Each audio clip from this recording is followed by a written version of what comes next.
que impliquen el reconocimiento del vínculo tan mencionado entre la violencia familiar, la pobreza y la exclusión. La estrategia para lograrlo es conformar una red de organizaciones de la sociedad civil, académicos y dependencias gubernamentales colaboradoras en cada uno de los 4 estados integrantes de la alianza, interesados en participar en espacios de expresión e intercambio de experiencias que coadyuven al análisis y elaboración de propuestas de incidencia en políticas públicas. Desarrollar 4 producciones académicas relacionadas con el tema de este proyecto. Realizar 2 foros de análisis sobre la violencia familiar como un factor que perpetúa la pobreza y la exclusión. Durante el 2013 estamos realizando el primero, ya tenemos un avance, y uno más en el primer semestre del 2004 en cada estado participante, convocando a ONGs, académicos y autoridades locales, municipales vinculadas con la alianza. Finalmente, queremos culminar realizando un Congreso Nacional en el segundo semestre del 2014 para la presentación de los resultados de los trabajos realizados en cada uno de los estados participantes. Es una realidad que el sistema que rige nuestra sociedad todavía resulta injusto, inequitativo y excluyente para un gran número de habitantes en este país. Hoy más que nunca resulta fundamental dejar de observar esta realidad que vive nuestro México, donde muchos niños, jóvenes, mujeres, adultos mayores, indígenas y muchos más grupos de población viven en el subdesarrollo a causa de la violencia, la pobreza y la inequidad, para que juntos empecemos a reconstruir una nueva sociedad con nuestras manos, con nuestra voluntad y con nuestro corazón. Este es el principio del camino. Una sociedad unida, educada y compasiva es la clave para alcanzar la tolerancia, la justicia y la equidad. El esfuerzo conjunto y articulado de nuestros gobiernos y de nuestra sociedad constituye un emblema de la paz y del trabajo para la construcción de una verdadera democracia, como lo señalaba atinadamente Maru antes de esta participación.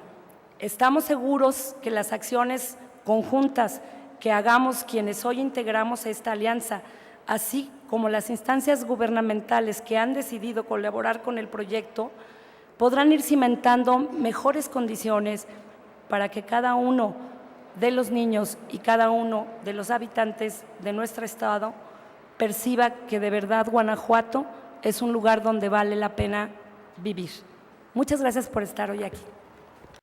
Bien, continuando con nuestro programa, damos paso ahora a nuestra primera conferencia magistral, el vínculo programático entre violencia familiar, la pobreza y la exclusión, la cual será impartida por el licenciado Arturo Mora. Pues muy buenos días a todas y todos. Me voy a permitir compartir con ustedes una serie de reflexiones a partir de la invitación que amablemente me hizo la Alianza por la Infancia y sus Familias, intentando compartir con ustedes sobre todo una serie de ideas que espero sean provocadoras para la idea de las mesas de trabajo, porque necesitamos, de alguna manera, como dicen ahora los chavos, cambiarnos de chip. Necesitamos pensar de manera diferente cómo abordar una realidad tan compleja, tan difícil, tan humanamente desgarradora, que cuesta mucho trabajo hacerlo. Y bueno, desde el lado de la academia puedo caer en la tentación de ir poniendo una serie de datos y de cifras que nos permitan ver esta realidad, pero voy a partir de un solo dato que me parece que es el que nos tiene que poner en alerta y darle la importancia al trabajo que estamos haciendo. El año pasado la Comisión Nacional de Derechos Humanos nos informó que en el país 28.6 millones de hogares en México han vivido situaciones de violencia familiar. 28.6 millones de familias que en su seno han vivido, experimentado situaciones que tienen que ver con la violencia.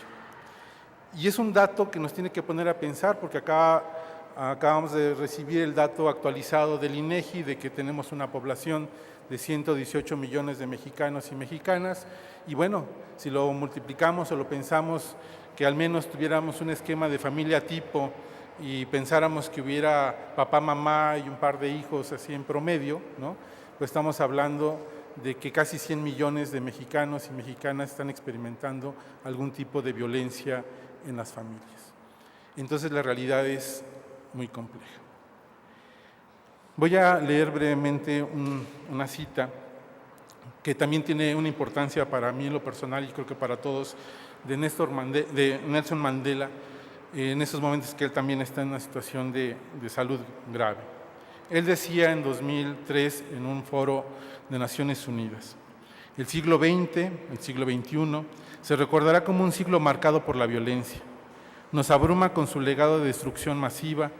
Menos visible pero aún más difundido es el legado del sufrimiento individual y cotidiano.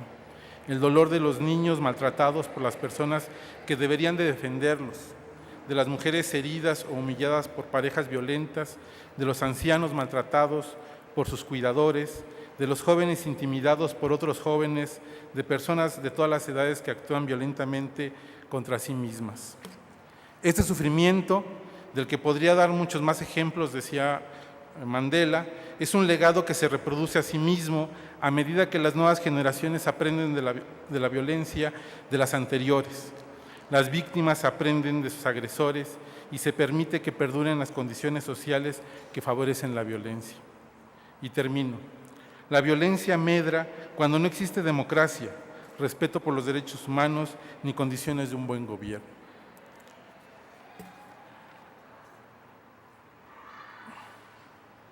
El dominio de la violencia en la esfera pública y privada nos impone que hablemos, pensemos y actuemos juntos y que sea la realidad la que veamos para verla junto con los grupos más vulnerables de nuestra sociedad.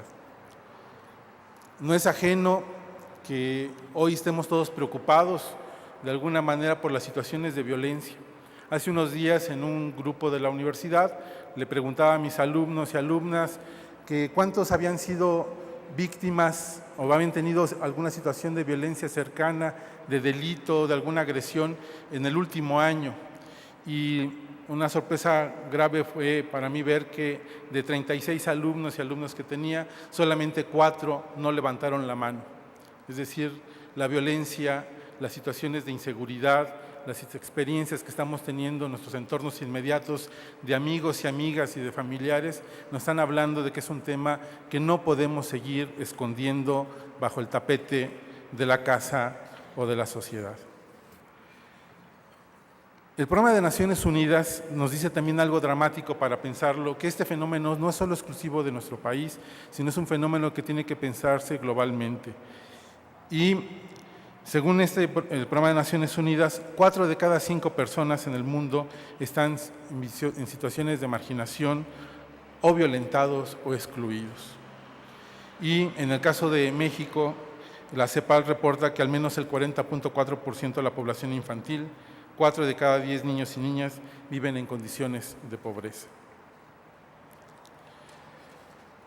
Cuando se quiere hablar de este vínculo programático que se nos propone en la Alianza, tiene que ver con la idea de que tenemos que entender que se va formando un triángulo que abarca la pobreza, abarca la violencia familiar y avanza la exclusión.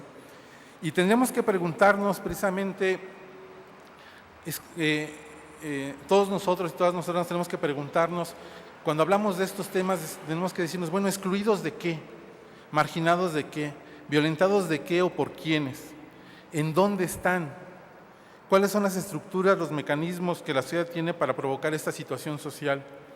¿Por qué aumenta la marginación, la violencia y la exclusión? ¿A quién o a quiénes se beneficia? ¿Son fruto del sistema de ausencia, o modificación de valores, de la historia o de la cultura? Nosotros tenemos que darnos cuenta que